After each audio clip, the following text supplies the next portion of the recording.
Good evening. Welcome to the John Gaunt Show. Tonight, I'm not going to criticise politicians necessarily. I'm going to criticise me and you because I'm asking a question.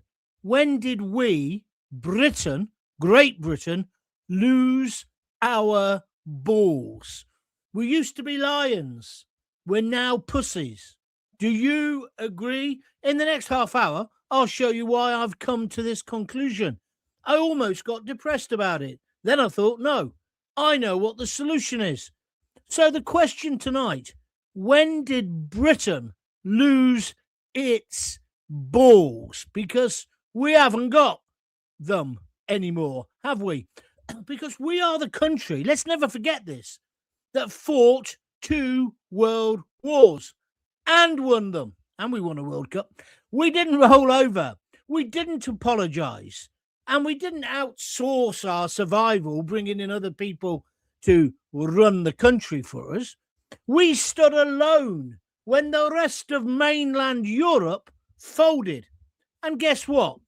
We won. We won. Let me just remind you, we won 2 world wars. Now we've got rubber dinghies landing on the beaches of Dover almost by the hour. And we're told there's nothing we can do about it because lawyers decide whether it's legal. NGOs make decisions and the courts, the European courts normally decide. Everyone decides except us, the British public. And you know what the problem is? We're almost accepting this. Came to me overnight. We could stop the boats tomorrow if we put even more pressure onto our politicians. Look what's just happened today, or with the farmers. A massive U-turn because the farmers said, up yours, Sir Keir. Look what's happening today. It looks like Labour are going to U-turn on the pubs, and rightly so. So we can change things. Why don't we? Why aren't we getting angrier? Why aren't we getting more organised? If the farmers could organise, why can't we as the public, the whole nation? Why aren't there mass demonstrations? Why aren't there strikes? Why aren't there people saying we're not going to take any more of this? Do you understand where I'm coming from? And in the end, you've got to blame yourselves, haven't you? We've all lost our balls. Why? A nation that never allowed Hitler to get on our beaches, apart from in Dad's army, has now letting everybody in. The ding-dong, the dinky, the dingy even, flip-flop warriors. Think it through just for a minute. How has Britain gone from ruling the world effectively to this liberal, uber-liberal establishment that none of us actually voted for? We've got a situation now where our kids are being taught to be embarrassed about things, not what to be proud of. So they're taught that our history, the empire, slavery, you know the script, it's all bad. It's all evil. We should be ashamed of it. Pass me the horsehair shirt and I'll whip myself. How have we allowed this to happen? We've got leaders, not just Starmer, but right across the political spectrum, who are ashamed of our past. Don't believe me? Well, look at the political establishment's reaction to the flags that have gone up. They don't like it. They don't allow us on their TV programs, as particularly the BBC, because our views, our viewpoint doesn't fit in. Look at the way they're not talking about Iran. At the moment, there's a revolution going on there, and the Islamist fascist mullahs are going to be chased out of the country, if not killed. Have the BBC talked about it? Hardly, not at all. Why? Because it doesn't fulfill their narrative of the multicultural, diverse world they want to create. That's an extreme Islamist state that is failing. So they're not going to show you it. Mind you, when it was, and the excuse is, oh, it's hard to get in there with cameras. Well, they used that, didn't they? Tried to use that excuse in Gaza, but they still managed to completely slag off the West and Israel and Jewish people. It doesn't add up, does it? So those leaders are ashamed of our past, our history, our culture, our traditions. That's why you end up with Christmas trees being called evergreen trees. That's why you end up with festivals of Winterville. That's why you have season's greetings on Christmas cards. They're ashamed of our background. It's almost got to a point now where we celebrate other religions, and I use the word here advisedly, alien religions to our basic country, i.e. Diwali, i.e. Eid, and the Muslim festivals. We seem to almost celebrate that more. I just remember when I first went to BBC London, I was listening to the drive time show. I was doing mid-morning or something, and I heard them say what time the sun would set. And I found that a bit odd. So I plucked up the courage and asked somebody and said, why are we telling them what time the sun sets? Eid, it's Ramadan or whatever it was. I said, what do you mean it's Ramadan? Well, a lot of our audience at BBC London, which was bullshit, none of them were really, but are Muslim. So we're telling them. What a load of garbage. That's how we've ended up with people having the call to prayer. I don't object to that at all if I go to a Muslim country, but I don't want it in this country because we're not a Muslim country. Fit in or ship out is my kind of philosophy. But why have we allowed this to happen? Why are we allowing our teachers and our schools to tell our kids they should be ashamed? Why aren't we instilling in them pride? Why are we still enthralled to the foreign courts? We've left the EU. But Starmer won't do anything about the boats, just like Rishi didn't do anything. Why? We don't have to care. I showed you about Hungary the other day. Denmark, the same. Poland, the same. Hungary have stopped the illegal immigrants coming in. They only had 1,000 try last year. We're getting 1,000 a day. It can happen. We can stop it. We don't have to listen to the foreign courts. We don't have to listen to Brussels or supranational bodies. And all this ideological nonsense. You can call it woke culture. You can call it cultural Marxism. Where's all that come from? And why have we accepted it? And why have we accepted the biggest lie ever? Diversity is our strength. And if we dare to say, well, I don't actually think it is, we're called racist. That's not a racist statement. I actually think a country needs borders, it needs traditions, it needs ties that bind us.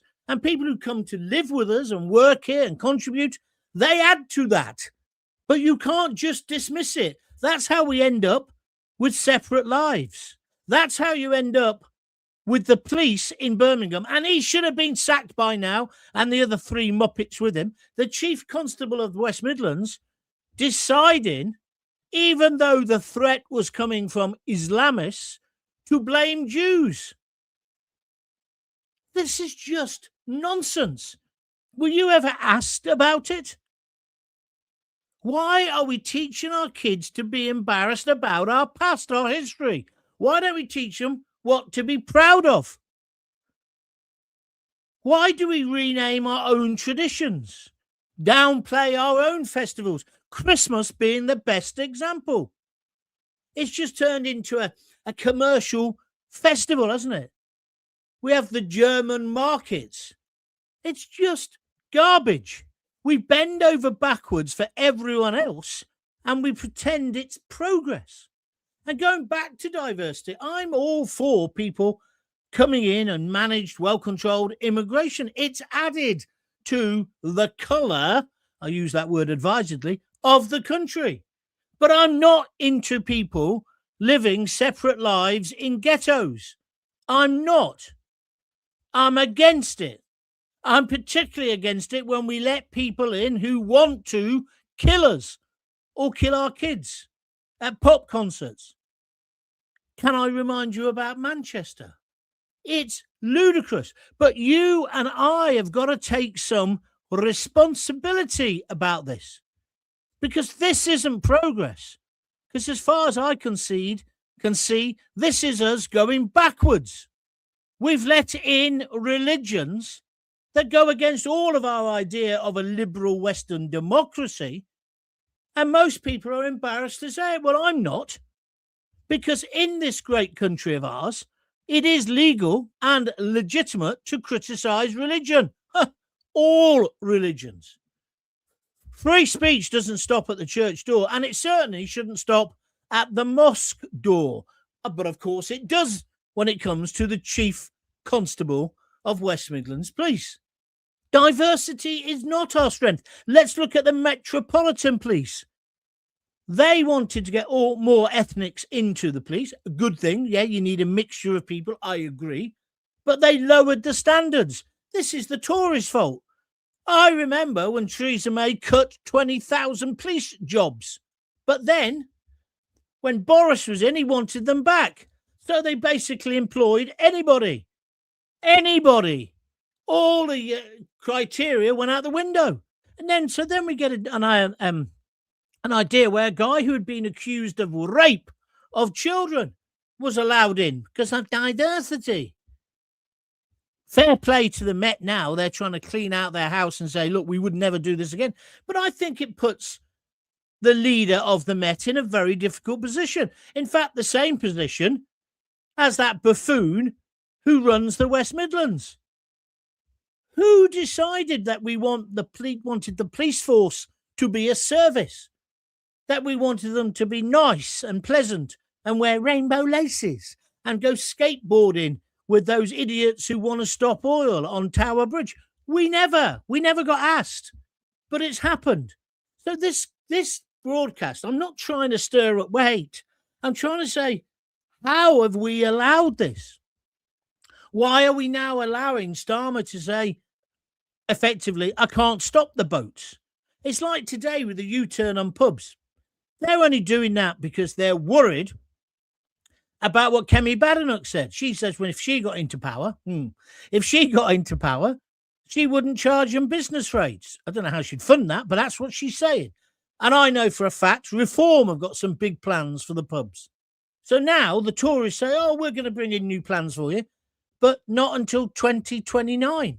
I mean, Starmer's an idiot. How he ever thinks anyone's going to buy that as an idea, because they're not. Are they? They're just not. And so this thing about diversity, when I look at what's happening in the Met, when I look what happened at Villa Park, and when I look at people like the Jews and the way they're treated terribly compared to the Muslims, or then when I look at Hindus and Sikhs, they're mixing in, and the majority of Muslims are. It's the Islamists amongst them. Why can't we say no? I see Denmark's today has said, sorry, we're going to boot you out of our country because you hate us. Well, that should be the same. All of those marchers who want to get free Palestine, off you go then. We shouldn't have them in our country. Diversity was supposed to mean different people living under the shared rules. Well, I'll go further. It should be diversity, different sorts of people living under the rules of the country, the traditions, as always. That doesn't mean you can't be a Muslim, a Hindu, a Sikh, a Jew. Of course it doesn't. But it means your loyalty, your first loyalty, has to be to our country and our flag. But what diversity has turned into, it's a way of suppressing our ways that have been there for years and tiptoeing around values that we threw into the dustbin of history generations ago. Homosexuality, transsexuality, women's rights. I'm sorry, I want to live in a society where if you are a woman, you have equality. You don't have to go dressed like a Dalek from 500 years ago. Do you understand what I mean? Because at the moment, if an idea clashes with a liberal democracy, it gets challenged. That's how it's meant to be. The newspapers, the internet, the rest of it. It's how our country is meant to work, or it used to be. But the diversity mob, who are now infiltrated every organisation in the country, they don't allow that. Because if you say anything that is slightly, and I use the term advisedly, off colour, they will attack you. Not just attack you, they will cancel you. We are no longer lions. We are pussies. Because we've rolled over and allowed these people to get away with this. We have been managed, shamed, and bullied into becoming something much weaker, something afraid of its own shadow. We are a worse country because of diversity. This is a great country. That's why every Tom, Dick, and Abdul wants to come here. That's why they're getting in the dinghies. Because Britain is, even after all this, still a great country. But I'm afraid we're becoming afraid of our own shadow. So this question isn't extreme. It's bloody overdue. When did Britain lose its balls? And why are so few people willing to say that out loud? If you know the answer, please tell me. My name's John Gaunt. This is the John Gaunt Podcast. You won't hear this anywhere else. They'll just be today talking about pubs and they'll be pretending it's all going to be okay. He's conning us again. But I want us to take on board today that some of this is our own fault. Why have we accepted it? Why can't we just be tolerant and say, yeah, of course you can come and live here, keep your religion or whatever, but it's never going to be above the religion, not the religion, the culture of the main settled community. It's never going to happen. Forget about it now. If that's what you want and you want to live in a separate ghetto, fuck off. Go back to Sudan. Go back to Somalia. And then the cheek of it, some of these people are getting in and they shouldn't even be here. It all adds up when you start thinking about it. And that's what I'm saying. It's not just Sir Keir. It goes right back to Blair. How have we gone back? How have we gone from the land of Winston Churchill, this country will never be conquered, to where we are now? Does anybody know? Do you have a theory? Share it with me now. This is the John Gaunt Show. If you like what I'm saying, please press the like button. That's doing well so far. Or, indeed, if you fancy donating, just click the little $sign and donate as much as you can to keep these podcasts going. Because I think I'm trying to make you think. This isn't shock jockery. This isn't talk radio. This is real conversation. The conversations we should be having, which the BBC and the lamestream media don't want you to have. They don't want your voices on their programs unless they can manipulate them. They manipulated the voice and the views of the most powerful man in the world, Donald Trump. You don't think they'll do that to you when you go on the Jeremy Wine show? Of course they will. So if you want real free speech, this is where it is. And I want us just to stop blaming necessarily Starmer. It's the whole lot of the political class. But when are we, the real British people, going to get our pitchforks, metaphorically speaking, and stand up against all of this bullshit?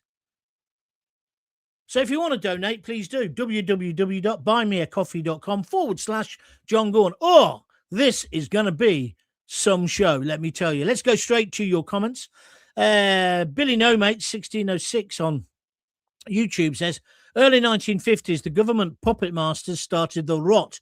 It's a bit too late now to stop it. No!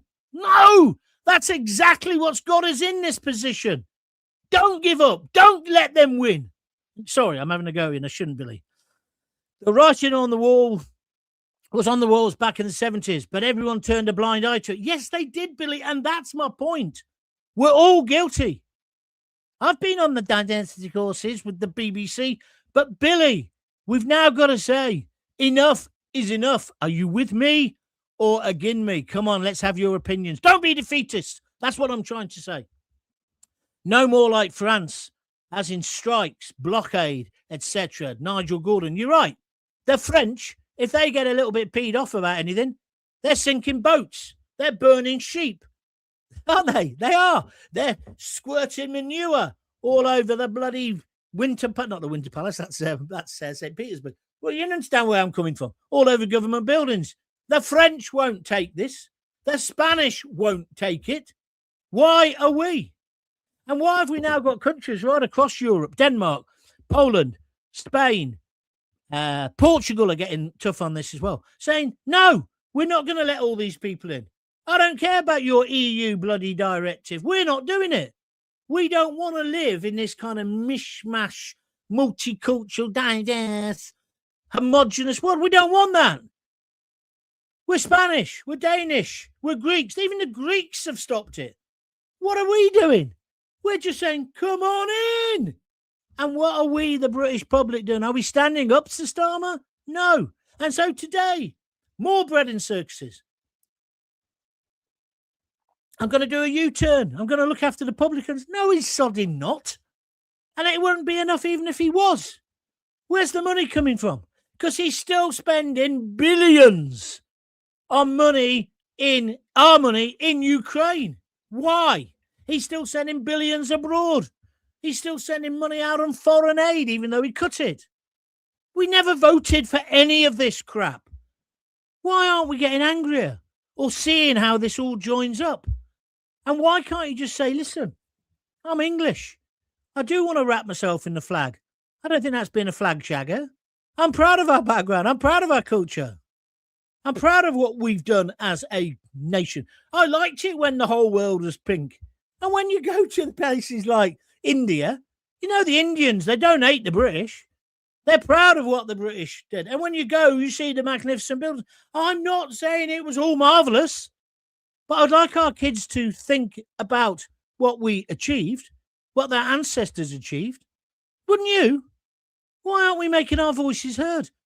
I can't believe how weak and pathetic most Brits seem to be now, says Gusty Loyal. We saw it during the COVID nonsense, when people did everything they were told, despite most of it being idiotic. No surrender. Well, I partly agree with you. I don't totally, because there was a collective responsibility during COVID. But I'm not going to get into a COVID argument. But I take on board what you're saying. Thank you for it. It was the USA that saved the whole of Europe, and it looks like we need them again. May God be with the orange man. Yeah, but careful with that, Liam. Undoubtedly, without the help of the Americans, we would have had trouble, but also without the help of the Russians. Don't forget how many Russians lost their lives. But it was about our resilience. It was about that moment. Who do you think you are kidding, Mr. Hitler? If you think we're on the run, dum-dum-dum-dum-dum. We are the boys that will stop your little game. We are the boys that'll make you think again. It was a comedy, but it's true. It was British grit that stopped Hitler conquering Britain. It was British grit, obviously helped and by other people and the Commonwealth as well. Don't underplay that. But it was about our attitude. We were not going to be conquered. Just wasn't going to happen. Leanne Teal then says, F the BBC, F Sky News. I don't really know what that's about, but thank you for saying it. I'm in the upper Midwest of the States, and this seems to be worldwide. I'm sending best wishes to our blood family across the pond, says Pam Forrester 844. Well, it has happened all around the world. You're right. Western democracies have somehow allowed themselves to be cowed. Cowed? Is that cowed? That's the word, isn't it? By all of this cultural diversity nonsense. Be proud of what you are. And I think that's what Trump's doing, isn't it? He's saying, I'm for America. America first. I'm going to make America great again. What's wrong with that? But he is getting criticised for it. And it's ludicrous. And then we've got Starmer. But like I say, easy just to attack Starmer. Starmer is the jellyfish. He's spineless. And he bends with the wind. Look at this. 10 U-turns he's now done if he does the pub one as well. But will it change? No, because the central direction of travel, choo-choo, is to get back on the Brussels, the EU gravy train. I know you're enjoying it because I can see how many people are watching. How about donating something? Or do you think I should just be doing this for my own pleasure? Come on, I've thought long and hard about this. How about making a donation? Click on the $sign and send whatever you can afford. Or please go to www.buymeacoffee.com/John Gaunt. It's great that we're getting more and more American listeners or watchers. So, Pam, nice to have you on board, my friend. Britain never lost its balls, says David KT. We've been castrated. Yeah, but no one held us down, did they, Dave? It's almost as if we've chopped our own balls off. We've allowed them to do it. And not just Labour, the Tories as well. It's rubbish. It's rubbish. Like London, do you really think London's a better city now than it was before? No. And I tell you something as well. Birmingham. The police in Birmingham are in hock to the Muslim Islamist fanatics, as proved. Why hasn't Starmer sacked him? He's not going to resign because he's after his pension. Sack the useless bastard. Our capital city, so our two biggest cities, have they been captured by the Islamists, the extremists? Do you see what I'm trying to say? But we all have a responsibility. My hearing aid's falling out. I must be onto something. The great Winston Churchill must be turning in his grave. Well, maybe. Who we got next? Real Kamashi. England lost its balls with John Major. I don't think John Major had any balls. I mean, how did we ever elect him? The grey man, the man who tucks his shirt into his underpants. The only interesting thing about him is he was shagging Edwina Curry. I know. I don't know who I felt sorry for the most, Major or her. But anyway, ludicrous. When it lost being Britain, 1972, joining the EEC, the EU, and then Blair in 1987 finished Britain off. Yes, but did we allow him to? You see what I mean? I'm trying to make you think about your part in this because that's what I think's interesting. But I take on board what you say about the EU. Badenoch will say anything whilst in opposition. That would not matter if they were in government, says Den Spinks. Yeah, but you know, Den, I think we've gone past tribal warfare amongst Labour and the Tories. I'm trying to ask, why are we, the British public, the lions, why are we now such pussies? And we let them get away with it. Why? The farmers aren't. The publicans are. I mean, the publicans are going to go on strike. They were going to close all the pubs, says Starmer. But the thing that's really changed Starmer's mind, he knows Reform have got plans. He knows that Kemi Badenoch played a blinder by getting on the front page of the Daily Telegraph today. So now he thinks about a U-turn. He should never have been in government to make these ridiculous decisions. He doesn't live on our planet. He lives on planet Zanussi or something, doesn't he? What's next? The Bristol Channel. Reform are going to mug you all off and become an Islamic party soon. Nigel's fooled you. Grow up, you moron. That's just a ridiculous thing to say. Starmer's U-turn on the pubs. What a surprise. Him and that useless Rachel from accounts.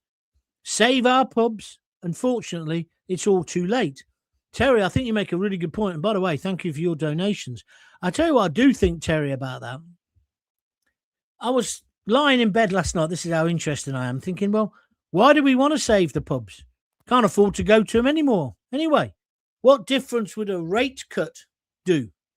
The amount of help they need to make a real difference is huge. Plus, of course, it's the cultural thing that they've changed. You know, you used to go after work and have a couple of beers on your way home. Now with drink driving, they're going to try and cut drink driving down to less than a pint. I'm not in favour of drink driving, by the way, but it's just another attack. The simple facts are they don't want us congregating in pubs, slagging off Keir Starmer. They don't want that. Next thing is they'll close down the churches. They don't even like the growth of Christianity. The fact that a lot of younger people are looking to it, a bit, I think, influenced by what's happening in the States. It's not for me because, as you know, I'm not religious. I think all of it's gobbledygook and nonsense, which is why I say we must fight to protect our freedom of speech. I should be allowed to say the Quran is rubbish, the Bible is rubbish. I don't think I should be allowed to burn them books because that's just horrible and distasteful. There's no need for it. But I don't see why we should show any respect. We should be tolerant, of course, to all religions. I can't believe I'm saying this, but I'm almost glad my World War II veteran father is gone and not here to see the world today. You make a great point, Pam. What would they say, those heroes, those British heroes, those American heroes, those Canadian, Australian, Pakistani? Well, they weren't Pakistan, it was India, wasn't it? Why? What would they say? What did they fight for? What did they fight for? I've got to be careful how I say this, but say Hitler had won, at least we'd know what our culture was. It's not right. You understand what I'm saying? I don't want him to. He was a fascist bastard, and I'm glad we beat him. But do you understand the logic of where that's coming from? Some nations have not allowed this nonsense to take over. Look at Scotland, proudly Celtic. Look at the Republic of Ireland. They're desperate. Even now, though, they're being bombarded with migrants who know nothing about their country. It's unsustainable what these idiots are doing. But the problem is we can rant and rave about them. We've allowed them to do it. Yamofo 717. I know the USA lost its balls during Biden. You just need a better leader, I think. That might be a fair point. But why have we lost it? You're right. Trump is saying to America, come on, we can change this. And that's what he's trying to do. Have we got a leader who'll do that here? Maybe Nigel Farage. That's the angle, isn't it? Because he is going to win. But we've got a government at the moment, and we're allowing this as well. Starmer is cancelling elections.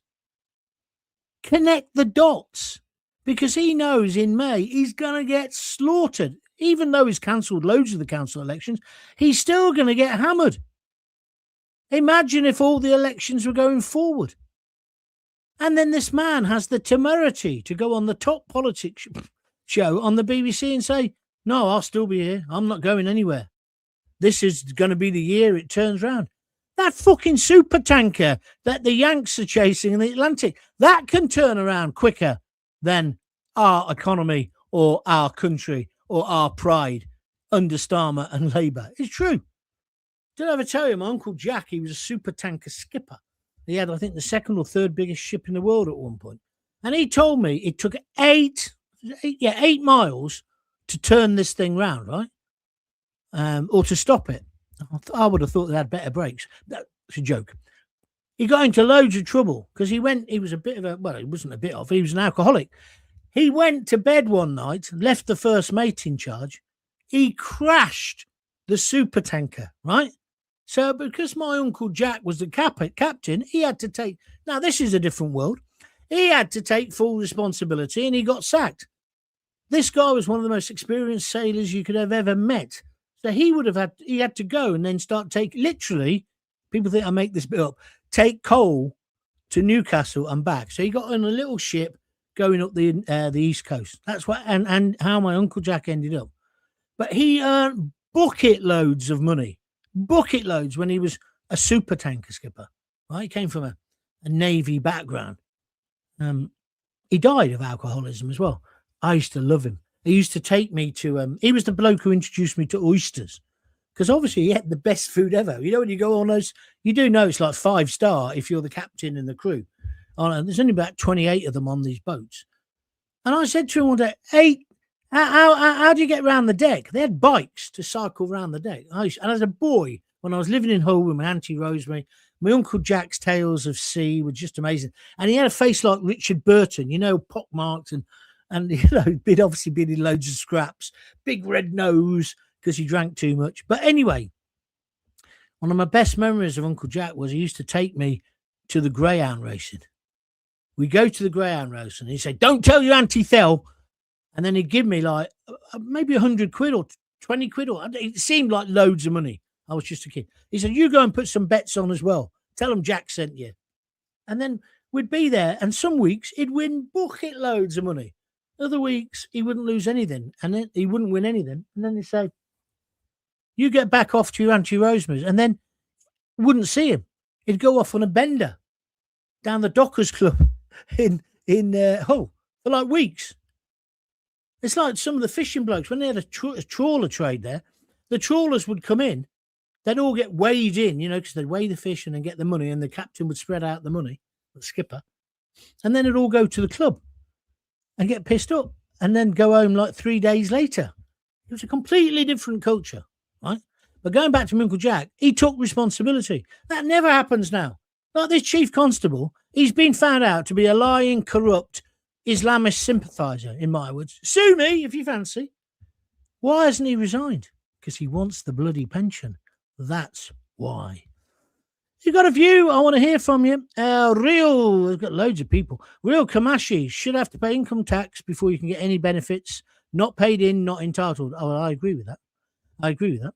Yeah, but unfortunately, politicians sold votes via welfare. And that's a tough machine to fight. You're absolutely right. Same in America, same here. Good points. Thank you for it. Progression within politics and the wider establishment is conditional now on an unquestioning loyalty and obedience to the prescribed doctrine, a stratagem that has infiltrated society since 1945. And that's John Stead is number one. He was a new listener yesterday. John, that's a brilliant point. You're right. You can't get on in the police if you haven't done the common purpose course. You can't. And then we've got the College of Policing who tells you how to police. My old man was a constable, not a chief constable, just a normal constable. He thought his job was just to nick bad uns, sometimes give a few of them a slap as well. That's the way it was. But you're right, John. That's John? Yeah, John Stead. Anybody want to contribute? Come on. First one's going to get a real big name check. All right, John, first time texting in. Just want to say that there's English patriots on the beaches in France trying to stop them from coming over here. Good show, John. Thank you. David Bailey, yeah, I know where you're coming from, but can't totally condone that because that should be the SAS doing it. There is an argument, well, at least they're doing it. Difficult one. Trump is shaking up the whole world. You guys will be a domino effect and you will be okay. That's from one of our American cousins. Mutley, foreign fraud, more like. Oh, you mean foreign aid? Yeah. Thank you very much indeed, Mutley. No, that's not Mutley, is it? No. What was the noise that Mutley made? My mate Graham Dudley, I went to school with him. We called him Mutley. I never know why, but we did. And he sometimes gets in touch with me on Facebook. I still want to call him Mutley now. I'm 60. Grow up, John. The age-old art of debate has been stifled, says Lovely Lamb Lunch. I like your name. I've lived for 52 summers, and in the old days, if you had beef with someone, you talked it out. If you think someone's points are unpalatable, you'd chat. Yeah, that is how it was. That's how it was when I was at university. We had massive rows. Wouldn't mean we weren't friends. That's all gone. We're all vanilla now, aren't we? You boil a frog by turning the heat up gradually, not by dropping it in hot water, so you never notice until it's fait accompli. Very good, John. You're right. I've heard that before. It seems now that the trend is to shut down any opinion that is different. If you mute opinions, though, they don't go away. They go underground, and they'll come back to bite. I absolutely agree with that, Lovely Lamb Lunch. I really do. I think you've hit the nail on the head. So how have we become pussies? Yes, people have been saying to me, oh, there'll be civil unrest soon. There'll be riots. There'll be a revolution. Will there? The people in Iran at the moment are involved in a revolution against the mad mullahs. Are we ever going to be like that? Have we got that backbone anymore? Has that been completely destroyed? Have we given in? Like I said earlier, we were lions. Well, certainly our ancestors were. But I think we're like pussies now. Rolled over, and you can tickle our tummy with a lukewarm pizza from Deliveroo, delivered by some illegal immigrant on a bike, or, you can give us some cheap T-shirts from Primark. Where's our culture? Where's our tradition? Where's our quality? We're in this position, Jackie Ward says, because we're too compliant. The average Brit accepts authority too readily. We then admire the French when they stand up to their government. I don't know how we reverse this ridiculous situation, John. I am desperate for the answer. We do need an uprising. Cliff Dixon, he'll have some good thoughts. He's a clever bloke. He says, they call us flag shaggers, as you say. But what about the left for wrapping themselves in Palestinian, EU, LGBTQ++ flags? It's okay when they do it. You make a good point. What I thought was amazing, Cliff, was how they got rid of all their Palestinian flags and have now got their Venezuelan ones. But they're a bit confused because most people in Venezuela are dead chuffed that Trump's got rid of the foul dictator and drug pusher. But I don't quite understand, even with the Palestinian ones, what were they fighting for? And what was this thing about free Palestine? I never got it explained to me what you had to do to get a free Palestine. Was it something like, when you used to have to go to the garage and you got so many tokens, you got a Smurf or pint glass?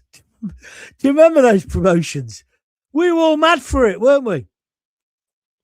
Do you remember the Thunderbirds? Oh, I'm off on one now. Careful. Danger Island mid-morning radio show coming up. Do you remember Thunderbirds when we used to get them in packets of... what were they in the packets of? Kellogg's or something. I eventually ended up living next door to the guy who did that, and he said it was the most successful promotion, whichever cereal company who did it. And he said they had a position at one point where they were making more money on the plastic toys because you could then, after they got it going, if you were missing Thunderbird, I think it was Thunderbird 2, was it? Was that the green one with the came out? I can't remember. I'm talking about in the 60s. They relaunched it when my kids were little. But anyway, they made more money because people then could buy them. They made more money from that than from the actual cereal or whatever it is they were pushing. This is what he told me, and it was his idea. He big fat bloke he was. But he said it was incredible. People wanted the toy.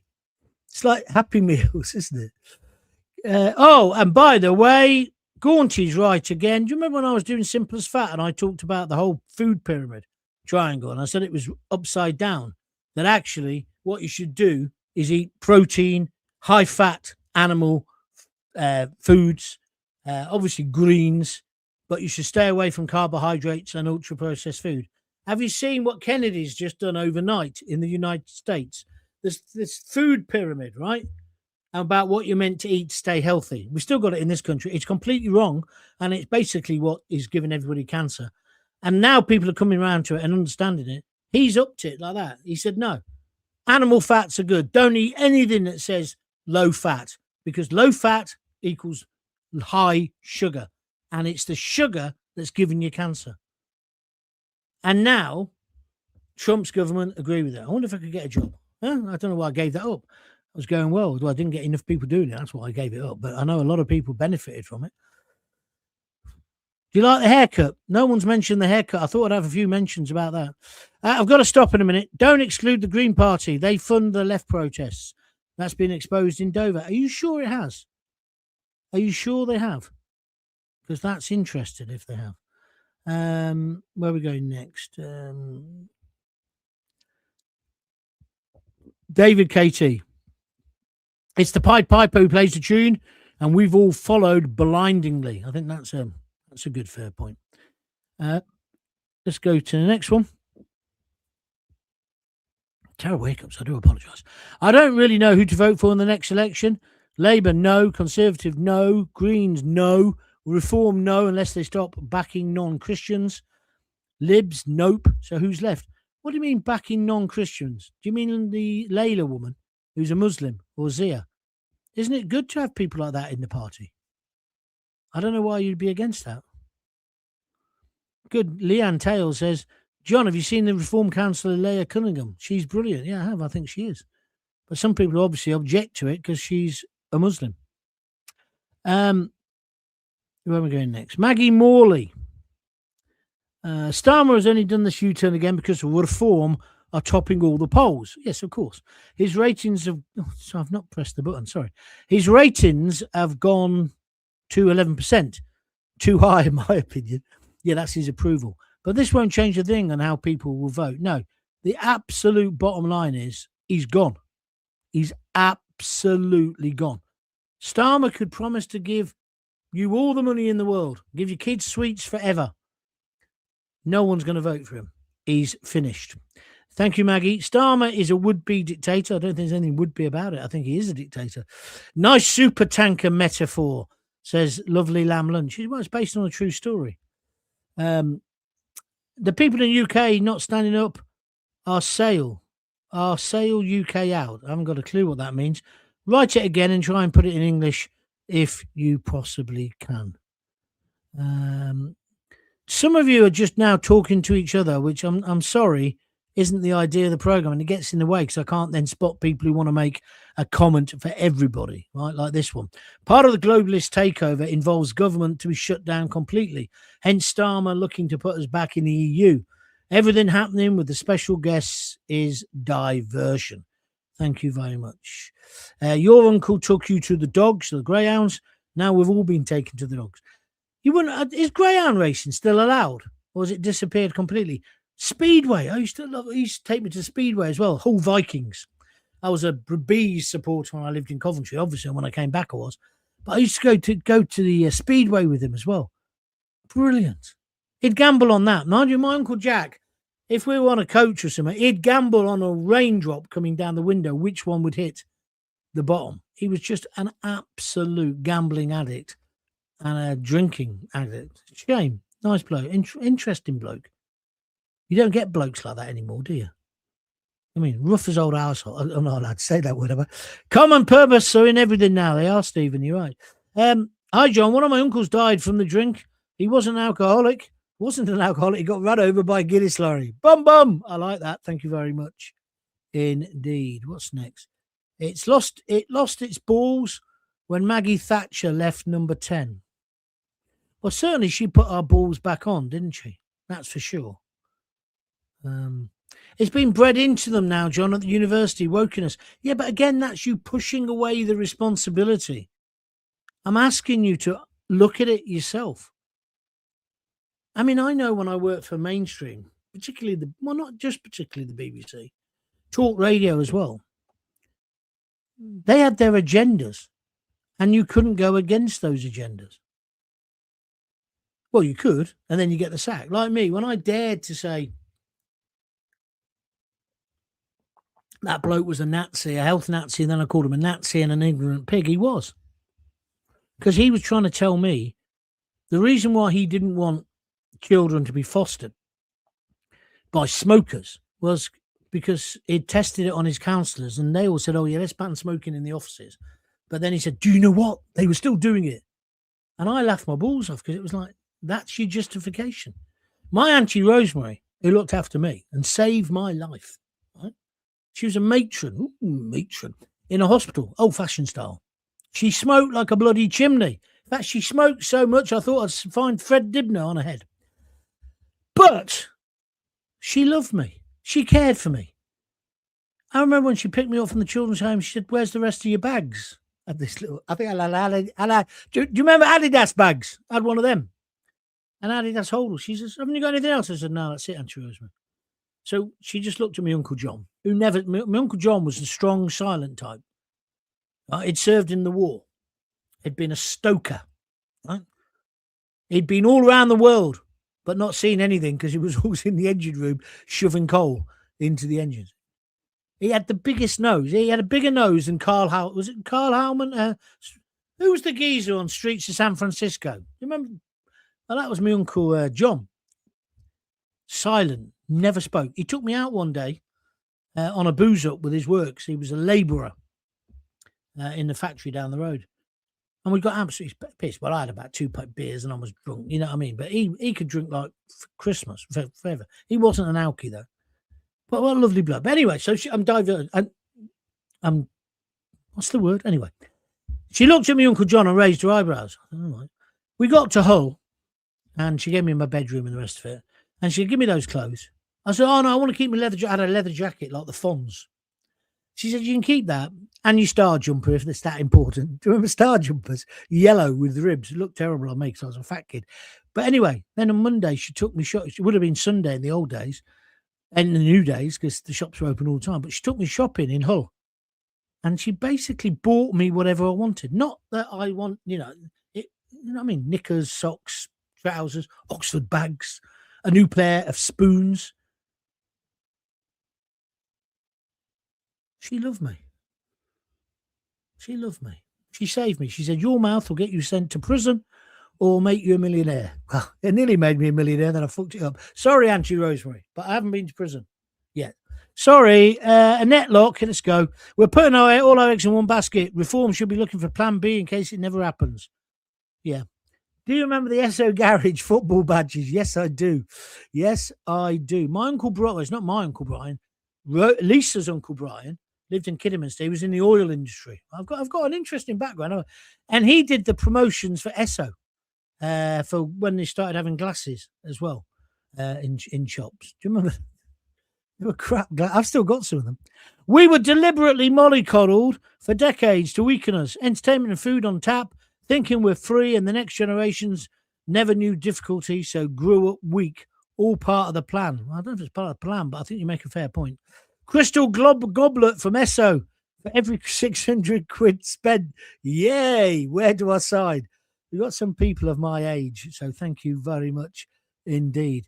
No one's donating. You're loving the show, but you're not donating any money, which is a bit tight. Which hair did you cut, John? Bum, says Andy Borg. I went down my local Turkish barbers today. 15 quid. I thought that was great value. And a rap of speed. No! I'm making that up. That's a joke. When Blair was in power and he changed a lot of laws, that's when it started. That's when we became pussies. Thank you. Blair ruined the country, and he was crap on Give Us a Clue. Lovely lamb lunch. Don't ever slag off Lionel Blair in my company. Lionel Blair was a big fan of mine when I was on BBC London, and he actually also stood in for me when I went on holiday, which was, for me, was fantastic. I love Lionel Blair. Sadly not with us anymore. Best thing was he was in Chitty Chitty Bang Bang in the West End, and he said, oh, Gaunty, he rang me up one day. He said, Gaunty, would your girls like to come and see Chitty Chitty Bang Bang in the West End as my guests, top seats? I said, Lionel, that'd be lovely. Thank you very much. So we go off to the West End, right? And I think Bethany was a little bit scared by it all. Oh, no, I'll tell you when she was scared in a minute. But at one point, he's the child catcher, and he flew over the audience, right? And as he flew over our heads, he looked down and he shouted, hello, Gaunty girls. My daughters thought I was the bee's knees. We then went backstage. Bethany was a bit reluctant. She was only about 8 at the time, to go in the dressing room. And as we, in the end, I said, don't worry, it's Lionel. He's a friend of mine. He's just an actor. You know what kids are like. So we went in, and as we went in, he had his hand on his nose because he had this massive false nose being a child catcher. You know what it's like. And as we went in, he pulled it off like that. Oh, brilliant. What a man. What a talent as well. What a dancer. I used to love him with Una Stubbs. I've never met her, but Lionel Blair, a real gentleman. And what I liked about him was later in life, he didn't come out and he said, I've been a closet heterosexual. I think that's the same thing that George Melly. Do you remember George Melly, the jazz man? Oh, I promoted him as well. What a nice bloke. Hi, John. Remember the British Empire who took over a lot of countries by force? Yeah. We also gave a lot. But are we meant to be really upset about that? Oh, I saw your next comment, Frank, so we know where you're coming from with this comment. John, you got the sack more times than the coal man. Yeah, that's right. But you know what, Frank? To be a has-been, you've got to have been a bean in the first point. You might know something about that if you keep dreaming. They still have greyhound racing. Oh, come on. This is a net. They still have greyhound racing at Bellevue in Manchester. Oh, good stuff. I used to love it. Right, I've got to stop in a minute. I really have. Carl Malden, Streets of San Francisco, says Maggie Morley. Thank you very much indeed. Niven Casey has always got something interesting to say.